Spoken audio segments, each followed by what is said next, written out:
কমা খুব ঝুঁকে কি যেন বলছে সেমিকলনকে। কমা বলছে, আমার ভেতরটা এত স্তব্ধ যে আমার খিদে পায় না। অসহায় অক্ষর ধরে ধরে আমি তোমার দিকে এগোনোর চেষ্টা করি সেমিকলন। সেমিকলন বলছে, হিংস্র হয়ে উঠতে ইচ্ছে করে ভোরের আলোয়। কি আছে আমার একটা বিন্দু বেশি? কি হয় বিন্দু দিয়ে?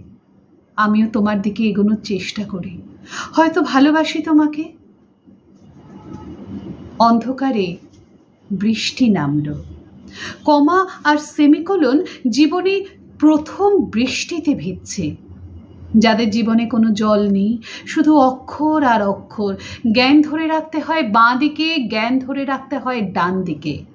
বাঁ দিক ডান দিক ভুলে এ ওকে জড়িয়ে ধরল। ঠিক তখনই দাঁড়িয়ে এসে দাঁড়ালো সামনে। কি লজ্জা, কি লজ্জা! সেমিকোলনের বিন্দু ছিটকে গিয়ে আটকে গেল দাঁড়ির তলায়। দাঁড়ি রূপান্তরিত হলো বিস্ময় চিহ্নে। বৃষ্টি থেমে গেছে। রাত 1টায়। তারা ফিরছে বাংলা ভাষায়। কমা কমার জায়গায় স্তব্ধতায়। সেমিকোলন সেমিকোলনের দিকে যেতে গিয়ে ফিরে বলল, হয়তো একই লেখায় পৃষ্ঠায় বারবার দেখা হবে আমাদের, তবু চিঠি দিও।